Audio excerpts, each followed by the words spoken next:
Sumiklab ang tensyon sa isang gusali malapit sa Campo Crame kung saan pilit umanong pumasok ang isang grupo. Ang mitya ng gulo na nauwi pa sa sakitan, agawan sa ari-arian sa pamilya ng may-ari ng kumpanya. Nakatutok si June Veneracion.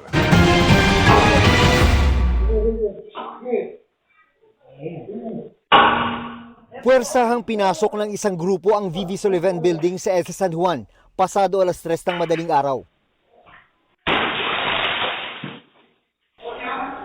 Kabilang sa grupo ang isang lalaking tila may baril. Di nagtagal, merong humampas sa CCTV. Nagkasakitan nang may pumalag mula sa hanay ng building security.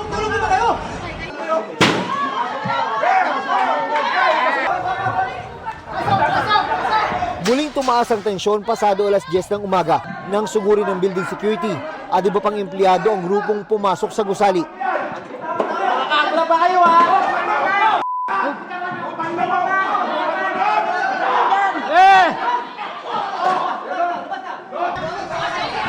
baril yan! May mga baril!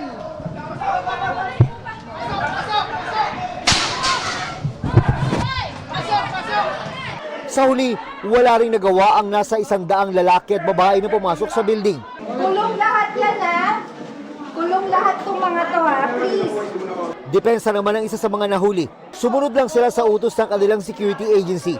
Wala po talaga kaming idea na ganito yung mangyayari, na mayroon pang on duty, tapos papalitan namin. Titignan po namin kung ano yung mga crimes na na-violate nila, kung totoong nagdala sila ng baril. Kabilang daw sa inuna ng grupong puwersahang pumasok sa building na ito ay ang mga vault. Puwersahan nilang pinagbubuksan ng mga ito. At batay sa impormasyon ng mga pulis, kabilang daw sa mga natangay ay ang mga titulo ng lupa. Nagugat ang gulo sa intra-corporate dispute ng mga magkakapatid na Sullivan para sa kontrol ng milyon-milyong ari-arian na iniwan ng kanilang mga magulang. Nasa gitna ng agawan ng magkapatid na Dondon Sullivan at Elizabeth Sullivan Azaraga.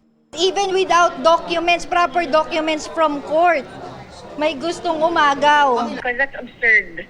Why will she steal stuff from her own office? And I saw from the video, office niya yun. Bakit niya nanakawin yung at sisirain yung opisina niya? Ang VV Sullivan Building ay malapit lang sa Camp Crame, ang national headquarters ng PNP. Pinasok kami ng 3 in the morning, hindi tumulong ang mga pulis.